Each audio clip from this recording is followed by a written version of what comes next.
going into the website and join the community. It's one button away, and we will be able to use these documents these notes into real documents. So please and thank you. Again, that was an amazing discussion. Thank you so much to everybody who participated in the roundtable. Now we'll be moving on to the roundtable on digital asset standardization and R&D strategy. So I'd like to call up all of the discussants to the chairs. So we have Carol House. Of course we do. Hello. We have Julian online, and we have Katja online, and we have Craig down right in person. Awesome. Oh, and Mark, you're up again. I think Mark's been on now 4 or 5 panels now. Thank you so much, honestly. Yeah. Brilliant. All yours. Thanks. Appreciate it. Hey, everybody. So super excited about this panel on standards and research development, really one of my favorite areas to focus on in the digital asset space. So I'm Carol House, an executive in residence at TerraNet Ventures. I'm also a senior research scholar with Georgetown University. Some of you may know me from my time at the White House, where I was driving President Biden's efforts on digital assets, including the executive order, which directed the creation of a research and development agenda for digital asset technology that I'm very excited about, and I'm sure Katja is as well, given her work on it. First, I'm going to introduce my esteemed panelists here. So first, we've got Craig Dunn, chairman of the International Standards Technical Committee on Blockchain and Distributed Ledger Technologies. And then on screen, you have Katja Dielek from one of my favorite agencies in the U.S. government, the Department of Commerce. She serves both the Office of Weights and Measures of the Physical Measurement Laboratory and the Computer Security Division of NIST's Information Technology Laboratory. So NIST is the National Institute for Standards and Technology under the Department of Commerce in the U.S. She's also a contributor to TC 307. We have Julian Bringer, also online, the CEO of Calistech and contributor to ISO on areas of biometrics, cybersecurity and information security, as well as privacy protection. And then here right next to me, of course, Dr. Mark Staples, who remains the Chief Technology Officer from the Digital Finance Cooperative Research Center and Senior Principal Researcher at CSIRO's Data 61. So first, to create a backdrop for these incredible panelists in the discussion that we're going to have today, first, I'll give a little bit of a scene setter. So we are in a really interesting backdrop at this moment, a moment of some of the greatest and most complex geostrategic competition that we've seen since World War II. The nature of the financial system has been observed as a tool for exploitation, as well as the tool for imposition of consequences, driving some interesting tensions, as well as motivations across nations, as well as tensions from consumers who are facing costly cross-border remittance networks. There's a lot of interest for varied reasons for there to be modernization of payment systems, and also a promise conceptually for digital assets that has not manifested practically yet. So we have varied applications that we're discussing related to digital assets, as we've talked about earlier on the previous panel, whether it's crypto asset systems that purport to be decentralized, but implicate maybe different levels of decentralization across economic functions like governance and access, and then across technological dimensions like networks and smart contracts. And then on the other end, you have very centralized, potentially, applications like central bank digital currencies. So first, to talk about the state of R&D in crypto, we have thousands of applications, yet still a constant refrain from policymakers asking for real use cases. We have lots of R&D in privacy-enhancing technologies that are interesting, although still require some additional work on enhancing and streamlining those technologies and instituting necessary governance. On CBDC R&D, we have 19 of 20 of the G20 nations that are now in the advanced stage of CBDC development. 11 countries have fully launched a digital currency, and the European Central Bank is on track to begin its pilot for the digital euro. We also have 12 wholesale CBDC projects that are going on worldwide. So with standards, we have standards that apply on foundational technologies that are leveraged in functional processes that are leveraged in blockchain. We have ISO standards, NIST, and potentially ITU standards related to cybersecurity, digital identity, privacy frameworks, financial messaging, but still not necessarily broader standards that are needed for DLT systems to address some bigger issues that we see in the space on security and interoperability. So let's frame this discussion for the group and start with the state of standards and research and development in the space, then move into the extent and roles of government and industry involvement. Then we'll get into the gaps and challenges, and then what are the levers and steps that we need to drive R&D and standards in this space. So first, I'm going to turn, I'd like to turn to Craig first, if you don't mind, helping give us a lay of the land. Or what do you feel describes the current state of the standards work related to DLT and digital assets, and where do you see some of the gaps? Yeah, great. Thanks, Carol. Good morning, everyone. So will I give a quick backdrop on the technical committee that I chair in ISO and what it's doing and where it's work at? That might be helpful. Perfect. So the International Organization for Standardization, which is based in Geneva, which involves most countries around the world, promulgates and develops international standards in a whole range of areas, and many of you have probably come across them in different fields of your work. It's a voluntary body that is consensus building, and in 2017, in April 2017, ISO formalized a new technical committee. So all the standards are developed under various technical committees, and it formalized a new technical committee on blockchain and distributed ledgers. And that first met in Sydney in 2017 and has been working since to develop standards in that space. And so there are a range of standards that have been developed. I'd describe them as more base infrastructure standards in terms of vocabulary, reference architecture, taxonomy. And then there's a whole series of other work that goes around the standards. So we've developed reports on use cases, and we've got a program of work around privacy, security, smart contracts, interoperability, potentially digital currencies. So it's a space that's evolving rapidly, and we've published some standards with a lot of work going on in new spaces at the moment. That's really exciting, and I think sets a really great landscape for some of the discussions on some of those specific areas that we really want to dive into. Thank you so much, Craig. Julian, would love to turn to you with some of your observations about the work that you're doing and participating in DLT. What do you see as the current state of work on standards and R&D in digital assets? Well, as Craig said, and as you said, Karen, these technologies are evolving very quickly. And let's say standardization world is not prepared and organized to standardize things that are evolving every day. However, what we try to capture, and it's where you try to basically find a common ground between R&D strategies and standardization. It's trying to capture trends and trying to anticipate on what will become at some point kind of broadly used by the market and by the different players.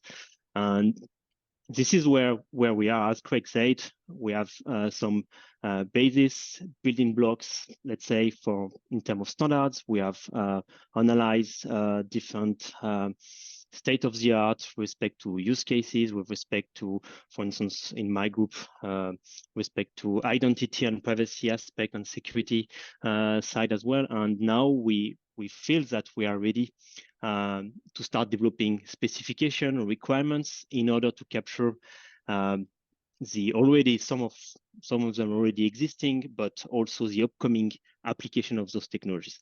However, definitely there will be still a lot to be done given the fast pace of those technologies. You mentioned privacy enhancing technologies, for instance, things like, I don't know, we can read that there are things around zero knowledge rollups, use of holomorphic encryption into virtual machine for smart contracts. Well, those things are evolving very quickly, definitely not fully ready for coping with them in the standardization world, but it's something that we do monitor on my side.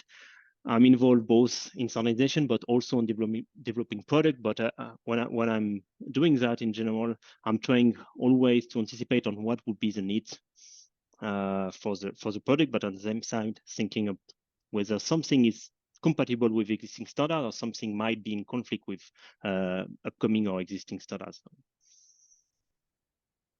Thank you so much, Julian. And I appreciate the emphasis also on identity and security standards. I know that there's a lot of work on just general digital identity going on in many of the standards bodies that are referenced here. But that, of course, BIS, IMF, and most central banks have acknowledged that you can't get digital currency right without getting digital identity right. So I appreciate that point. Katya, would love to turn to you now. I would love some of your observations. I've really enjoyed hearing some of your insights in the past couple months, but would love to hear your insights about the current state of standards work and what you're helping to drive over at NIST. So it's been an interesting thing to observe in the last year or two, I think, over the course of the pandemic and emergence therefrom, because there's been a lot more in-person interactions where, prior to that, I think a lot of what I was seeing in standards was just what I could dig up from searching. It seems to me we're moving a little bit closer to a level of maturity, and that might be a little bit strong to say, a strong expression, but in the US we have a lot of non-governmental organizations, consortia and the like, that have already taken a stab at some standards. ANSI X9 has developed a blockchain risk assessment framework. The Ethereum Enterprise Alliance has their own standards on risk, and there are also organizations or groups of industry people that maybe are not blockchain and DLT focused, but have some sort of risk frameworks or things that can be applied to the space. I'm thinking of the Cyber Risk Institute, which was formerly the Financial Services ISAC in the US, and they've developed a cybersecurity framework profile, basically taken NIST's cybersecurity framework and adapted it to the financial services sector. And I think that could be a really good template going into some of the blockchain and DLT related standards. And then there's a few others, like we also have in the Government Blockchain Association that has developed a blockchain maturity model. I think a challenge with a lot of these is they range from vague in terms of description, but once you get into the details, there's a much more, there's a bit more rigor into that. And I'm thinking of the blockchain maturity model specifically, because if you look at their documentation, it's pretty bare bones. It's like, well, we're going to be looking at resilience and interoperability and user onboarding and distribution or decentralization. But they work iteratively. The assessors will go and work with the organization to really get some level of rigor there. And so I think there's an evolution here. I think there's still a lot to be desired, particularly when you're talking about institutional financial services sector, where I think they want to see organizations like ISO come with more robust standards that can be applied to their particular situations. Thank you, Katya. Mark, would love to turn to you on the close of the current state of standards work that you're seeing related to DLT. What are your observations? Yeah, so my experience is both working in the working groups for TC 307, the ISO technical committee. And for a while there, I was also a liaison to ITUT, so got some insight into their kind of standardization standards portfolio. And also in our research group, there's some contribution to an ATF technical standard on digital assets interoperability. So I guess the great thing about standards, as they say, is there's so many of them. And the point is not just that there's like different competing standards for the same, topic, which sometimes happens, but also that there's lots of different standards about different technical areas and at kind of different levels of detail or abstraction. So a lot of people, when you talk about standards, they assume you're talking about standards for like, the messaging format for, bits and in protocols and stuff like that. And actually most of the standards in TC 307 are about just trying to consolidate our conceptual understanding of this space and get sort of a coordinated, intellectual perspective on the space. I think that's particularly important for blockchain and distributed ledger technology, because the adoption and use of those technologies it's about the space. It's about improving the productivity of the spaces between organizations, about interfirm productivity, and so adopting it is a digital transformation, not just of an individual company, but of a whole ecosystem. And so you really need to get this sort of widespread common understanding about the nature of the technology across companies and across countries. I really appreciate that framing, and it actually tees up a great, like, incisive point that Dr. Matsuo has made in some conversations that I've been privileged to see about the fact that the need for standards is sort of multi-pronged on the technology, which is often where standards conversations end up discussing, but also on regulation and also on operations. Curious about, and Mark, may start with you and then come to Craig after, especially given Katya's comment on institutions really being interested on ISO work in the space. But what are your thoughts about the state of standards work then along each of those areas? Is that the right kind of framework to approach in thinking about standards? What areas need more maturity than others?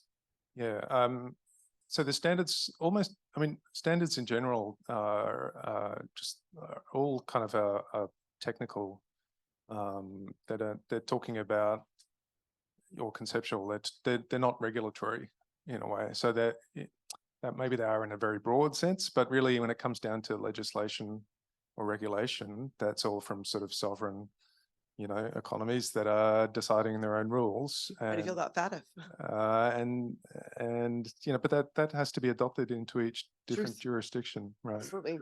And they might, but I guess one of the things that the standards do is give all of those regulators a better common understanding about the things they're regulating. Thank you, Mark. Craig.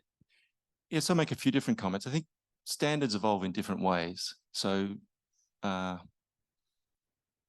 sometimes they evolve informally. Sometimes there'll be a new innovation and a particular company will monopolize that innovation, will be so far ahead of everyone else, it will become the standard. And you've seen that in technology.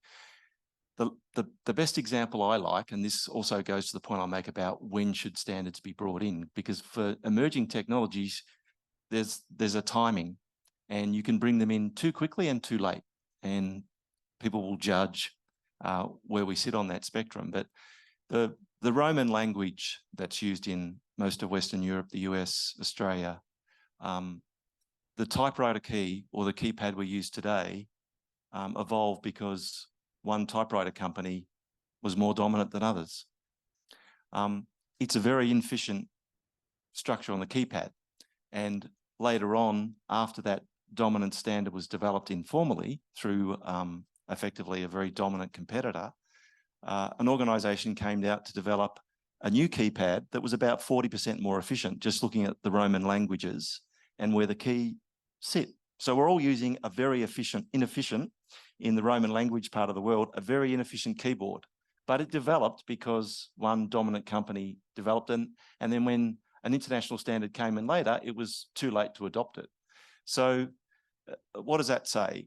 In an emerging technology like blockchain and distributed ledgers, there's always a call for standards because standards are really helpful, right? They can reinforce innovation. People are more prepared to invest potentially in a new technology if there are standards around it, if there's a consensus way of doing things. So actually standards promote innovation because people are more prepared to invest because there's a sense of quality and equivalence, and knowing that they're investing in a technology that's got a standard that will be recognized around the world.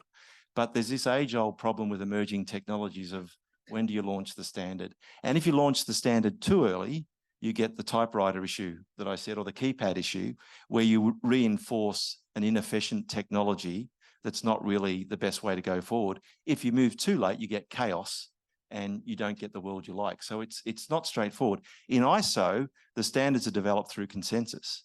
What ISO seeks to do is involve developers of new technologies, involve the users of those technologies, to come together from around the world and say, well, you help us develop the standards. The standards should be developed by you, the developers of the technology, the users of the technology, and you help us decide when those technologies or those standards best apply based on the speed of the evolution of the technology.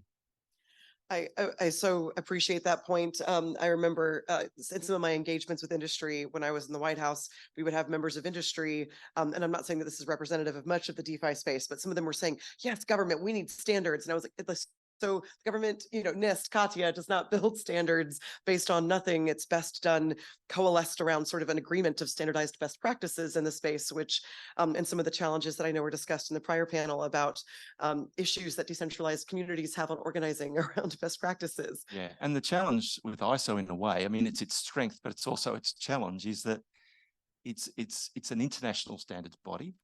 I mean, most regulation starts nationally, and even that's challenging to bring out quickly because often the regulatory bodies don't really understand the technology, and that's the challenge. But most regulation initially starts nationally. Standards under ISO are international, and they're developed by consensus, international consensus, which Julian and Mark and Katja and I would know, international consensus is not easily achieved, right? But once it's achieved, that's the strength of the standard, right? Because you've got international consensus where internationally people are committed to the quality of that standard or the reinforcement of that standard. But it sometimes means that the technology can evolve very quickly, and suddenly users of that technology saying to invest in further or to have the confidence in the employment of that technology, we need a standard. And that's where ISO has to move as quickly as it can within that constraint, but strength of international consensus, if that makes sense. Yeah, thank you. Then for Julian and Katja, curious your thoughts, sort of teeing up off of the conversation here with Mark and Craig about what are the right conditions that should be driving the establishment of the standards. Are there certain ones that can be focused on and implemented first to then enable some of the broader blockchain ecosystem standards that that Mark was speaking to? Any observations from those online? If I may, I don't know about implemented first, but I can say that, talking to colleagues within US financial regulatory bodies, I think the issue that they really are concerned about is security and privacy. And this came out of some of the discussions we had on the digital asset strategy within the US government, is that whatever you do, these factors are paramount in whether it's a blockchain-based financial infrastructure, or even if it's not blockchain based and it's on some other kind of system, really security and privacy are paramount. And I think there has been, and Julian can speak to this, quite a bit of movement within his joint working group to tee up some new projects. And I think I certainly am looking forward to seeing that progress. Julian, I know you have thoughts about security and privacy. Yeah, well, on security and privacy, I can certainly comment, but more generally, I would like to think about technologies and the link relationship with standardization as also a way to assess the maturity. When you think about new technologies, new emerging technologies like blockchain, for instance, as long as they are just under trial or just seen as application in a kind of sandbox, it's a bit like for regulation. You can stand for new application just tested in a small scale, as long as they are starting to grow and to impact a large part of the population, to be defined depending on whether this is at the level of one country or a region or internationally. But still, this is when you start thinking about regulation. This is somehow the same for standardization. This is because you have many players trying to invest time on developing technologies, applying technologies on same kind of use cases, on same kind of challenges that you need standardization. And obviously, when we think about financial applications, and that's not only the only space of application where you think of this, but privacy, security definitely is an important concern for both the users, but also the different government and institutions. I should say on that side that until now there was some concerns around lack of tools, ways to assess the security and privacy level of different applications using blockchain and DLT. But now we can see that they are not only concerned, but really request to develop some frameworks to be able to assess it, which means the need for standards for listing the requirements, and the need also for methodologies. Might not be definitely always standards, but might be based on existing ones to assess how the requirements are achieved. And we see that we are coming to that point of time when really those standards will be very important to enable sustainable and large scale applications to come up on those fields. And yeah, we know that sometimes standards are not seen the same from the, let's say, the usual industry or institutions versus those working since many years now. We've been really developing new technologies like blockchain. I mean, the developers, all the developer community are not considering standards the same way, but still they know, I think from the discussion that I have with some of my my contacts there, they know that standardization at an international level will help also to ensure that regulators will somehow vet in the long term those technologies. So that's tipping point. Yeah. Thank you, Julian. That really tees up a conversation that I think I would love to prompt with the panel about the exigency of the issue of needing standards, right? Like, and the challenges that make it difficult to identify and create consensus around standards, and the challenges presented by the absence of standards right now, and what are the levers to address that. So, and all of that being critical, because when there's a call for self-regulation inside of the digital asset ecosystem, especially on the DeFi side, self-regulation doesn't work very well without having some expectation of standards, right? Whether it's around the regulatory expectations or an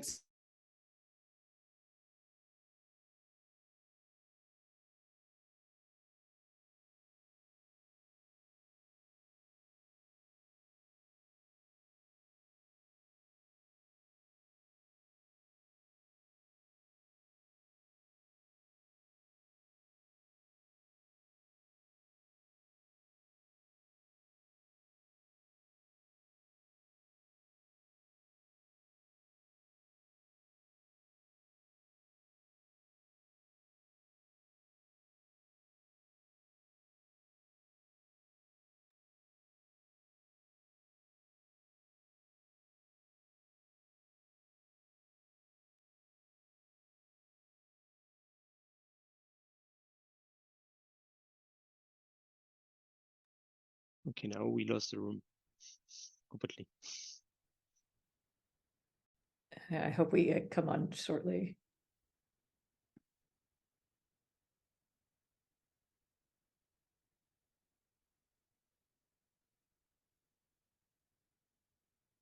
Have you worked with this organization before, Julian? Yeah, yes. Okay. Mm-hmm. Yeah. I'm part of the initial contributor. Oh, are you? Who helped to create the organization. Oh, wonderful. Some time ago now. I don't remember. 2019, 2020. Okay. Well, I have lost all capability to measure time since since everything went virtual, and I have no idea how many years have passed now. So yeah, that's true. That's completely a different perception compared to what we were used before. Before it was basically you were used to remember that you met someone somewhere, and it plays something monthly in order to have some some references. But now it's harder and harder. So are they coming back? No. I realize we're talking to everyone else online. Probably. Maybe we can create a second track for those online.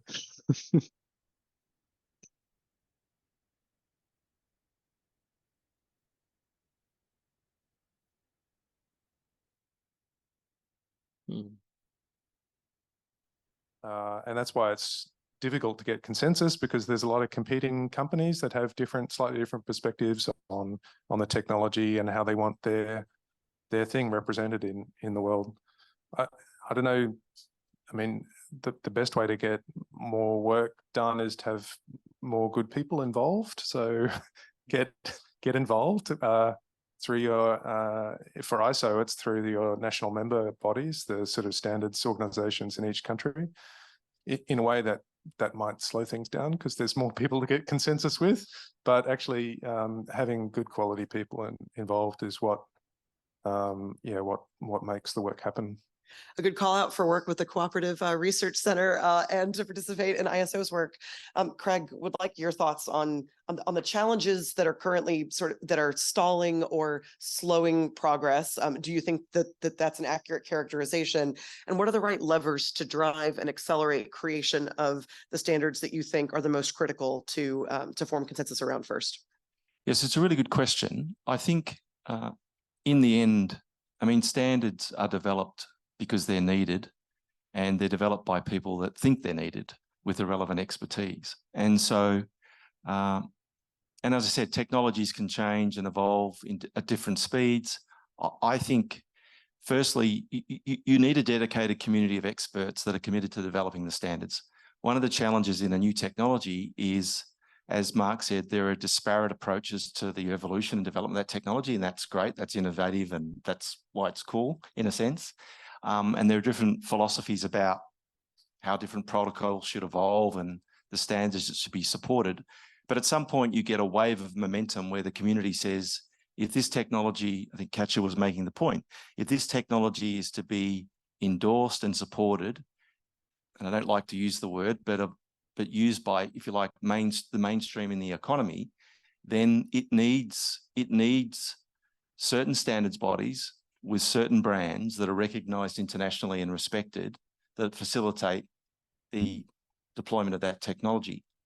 And so it is, as Mark said, it is largely dependent on getting people that have an interest in the development of those standards and having the expertise that are prepared to commit time. And often with new technologies, because they're being developed in startups or small communities, I mean, let's face it, most startups don't have time to commit to, and it's often the larger companies, which is great, that have the resources to commit to the development of standards because they can have full-time resources that support that. So I think the biggest challenge we have is just getting a community of experts that have the time and commitment to work on the standards, because it does take time, and consensus is critical, but it's not straightforward. It's not for everyone. Thank you. Katja, teeing off of that conversation, and given that you've worked on standards in a lot of different fields that continue to do so for NIST, given your work ongoing for the National Standard Strategy, which points to distributed ledger technologies as of critical national interest for the US, and the research and development agenda, what are your thoughts about the challenges that you've seen or observed related to creation of standards in the space? And then what are the levers that you think that industry and government should be pulling and using to try to accelerate creation of those standards? I mean, it's really timely that you asked that question. Oh, sorry. Can you hear me now? You're good. Okay. No, thank you. It's really salient that you asked that question because, in fact, our own director at NIST is spending quite a bit of time and effort trying to look at the implementation of the National Standard Strategy, which, this problem of participation is not just something that we experience in the blockchain and just DLT space within ISO TC 307 or whatever it is. It's across the board in the US.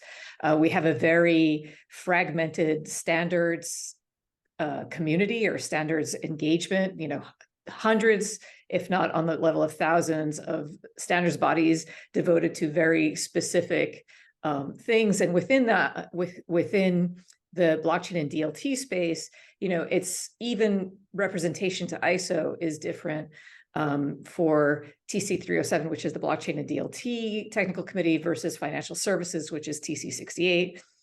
And, each of these things have membership fees.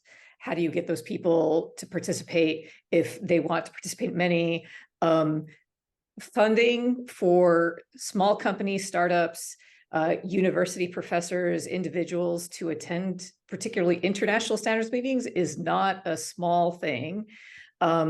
We're trying to understand whether there are levers that we can use. I think for the US government to provide that kind of thing is a non-starter because, everyone and anyone, but we're really trying to motivate greater participation. I think it's incumbent upon those of us who are involved in the national member body to socialize the activities that we're trying to see take place in, whether it's ISO or some other organization, and recruit participation, and in some ways also to recruit contributions, because it's not just, there's a lot of defensive posturing in some standards bodies that I've been to. People sit there and they're really just trying to make sure that something doesn't progress that would be counter to their institution or to their member state's interest. But constructive contributions are really hard to come by. And I think that's even harder to motivate. And fundamentally in this space, I think, and I don't know if this was said when we lost connection or not, but I think you're dealing with people who are developing a technology that as its foundations is anti-institutional. And you're trying to get them to participate in something that is needed by institutions and that requires institutional building, so to speak. And so there are some inherent challenges there that we're really struggling, that at least in the US, we're really struggling to meet. Julian, given your perspective sitting on the industry side, would love your thoughts before we open it up to the audience for any questions for this incredible panel. Your thoughts about the key challenges surrounding being able to create standards, the challenges presented by the absence of them, and if you think that there's any specific levers that should be used on the government or industry side to accelerate that. Well, I think education on the role of standards, in particular towards, let's say, startup or really tech-focused developers community, will be very helpful. We started in France, I think now about 2 years ago, to create a group where we have not all, but most of the blockchain professionals or those working on blockchain applications, discussing on where they feel there is a misunderstanding, there is need for standards, where there is a need for facilitating discussion on with the same language with different stakeholders. And from the discussion that we had, the interaction within this group, we realized that there was definitely a lack of understanding of how standards can help driving and resolving those challenges that they meet from time to time during their business activities or their outreach activities with different stakeholders. So I think that can help. Otherwise, well, at some point, I'm also sure that we'll have some flagship standards that will naturally help to grow the number of experts that will participate. And well, maybe I'm too narrow focused based on the specific topics we are working on within my group, but I feel all what is related to security will probably be one upcoming driver for bringing additional experts. Again, security certification are needed, etc., and requested both by the industry in order to be sure that they are doing the thing right and are able to provide appropriate evidences, at the same time also from the adopters, regulators, in order to have some level of assurance on the fact that the application are developed and deployed the right way. But again, we definitely will. I mean, as long we have technology players that are lacking resources to be involved, we need at least to be sure that we have representatives being able to discuss with them, even if those guys are not involved directly in the standard, so that at least we can be sure that we convey their knowledge, we take in consideration their needs, and also anticipate on what would be the future application. So it's definitely still a difficult balance, but I have the feeling that we are at least much more better prepared than what we were trying to do 6 years ago at the very beginning of, in particular, of TC07. I mean, that's we are all evolve and progress in terms of maturity. I think maybe that's a good nod to like some of the great work at cooperative research centers and efforts like BGIN. And maybe on your education effort, there'll be a roadshow on some of those flagship standards that you mentioned as they roll out. So Katya, maybe you'll be in Bitcoin Miami. I would pay good money to watch you present on standards at Bitcoin Miami. I think that would be a great presentation. So I'd love to open it up to questions from the audience. Absolutely, in the front row.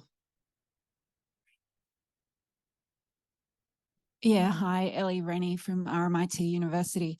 So I'm an ethnographer and I look at blockchain governance. So I kind of study protocol communities and DAOs from the inside. And I was at a seminar back in 2019. It was at MIT, and there was a Bitcoin core developer there, and there was a discussion that was going on about standards and blockchain. And this Bitcoin core developer just said, the protocol is the standard. I've got no idea what any of you are talking about. And I have to say, the more I've thought about that comment, the more I tend to agree with him. And Bitcoin's a particular case in point, but all these other protocols, they have their standards processes. In Ethereum, it's the EIP process. In Cosmos, it's this bizarre kind of validator governance process that's going on. And so they're kind of in a constant standards formation setting.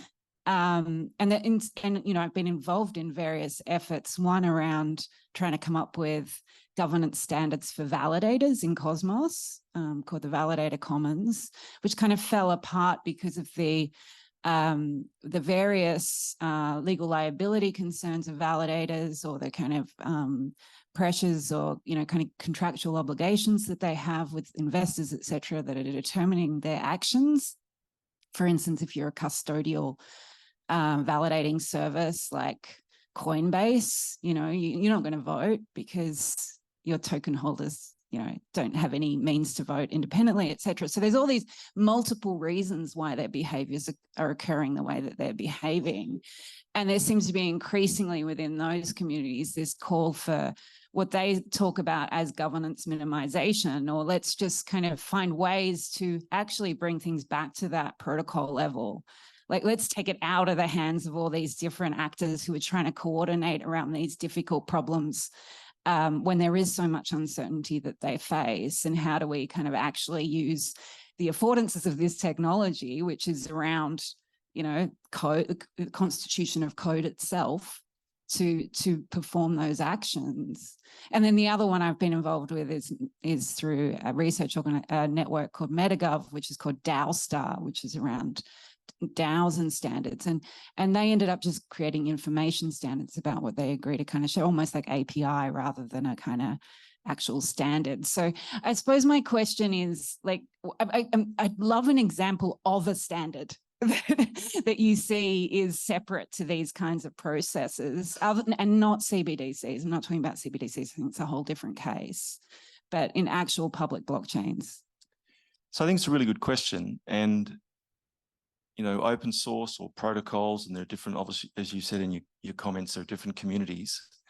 And Katja made the point that a lot of this technology is developed in a sense that's anti-institutional, and that's, in some instances, that's the very essence of why the technology is being deployed and why people are so enthusiastic about it. My view would be that in many instances, protocols will be sufficient, but in many instances, they won't be. And in the end, any technology is not just about the quality of the technology, it's about its acceptance. So, and for blockchain and DLT to be used more in the economic mainstream, there's a range of different barriers. But the broader community, regulators and other people outside the development of protocols need to have confidence in the quality, in the security, in the privacy. There's base settings that the protocol sits within, and people can be comfortable with sort of decentralized governance. But a lot of the areas in which the technology will be deployed, they're dealing with stakeholders that don't share that view. And that's fine, but that's the reality. So in my view, for the technology to be impactful and as powerful as I think it can be, and that's why I'm involved, because I believe in it, there needs to be an understanding at times where protocols are not adequate enough, and there need to be broader standards around that, in part because you just need the support of broader stakeholders for the community to take off, and they need confidence in that. And frankly, it goes beyond the confidence that some of the protocols can develop, rightly or wrongly. That's the world we live in. That's my view. Yeah, the code for a protocol, it's not a standard, it's code. And, you know, if they describe what the code is, maybe it gets to the point of being a system specification, but that's just for a specific system. I mean, if it becomes a dominant system, then it might be a de facto standard in a sense. But standards are, you know, the normal kind of standards development process is trying to define kinds of slightly more generic specifications that can apply across multiple different implementations. That's, I think, the whole point of standards, is to allow there to be competition in different implementations, but then provide a sort of uniformity that lets people build on, you know, other kinds of derived technologies on top of the standard, but allowing for multiple different implementations.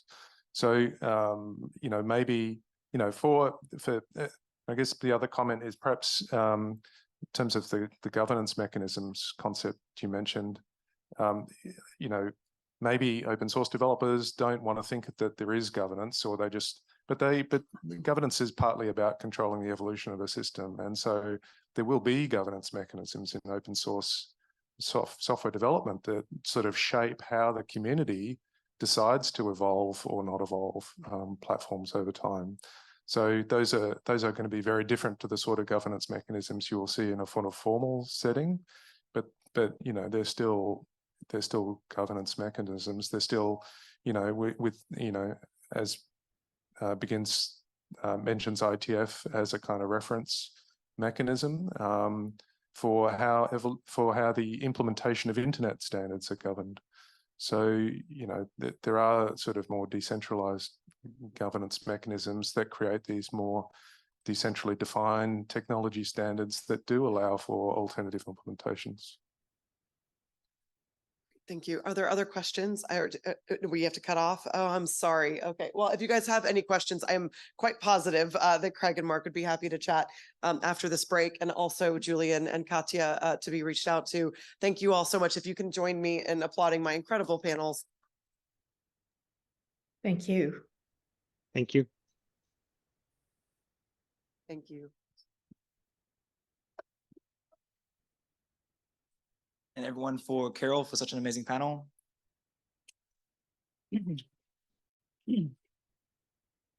We actually didn't give all the full titles that we should have deserved for all the panelists, the discussants. Craig is actually the very recently has become the chair of Telstra, which is the largest telecommunications provider in Australia, and as well was the former CEO of AMP, which is one of the largest banks in Australia too. So obviously being a humble chair of a ISO committee is one part of a very large career. So we're gonna break for lunch. We are a little bit over time already, but we will expect everyone back here around 1:30. So please, everyone, go out, conquer, enjoy Sydney for 1 hour, and then I'll see you back here. All right, great. Thank you so much, everyone.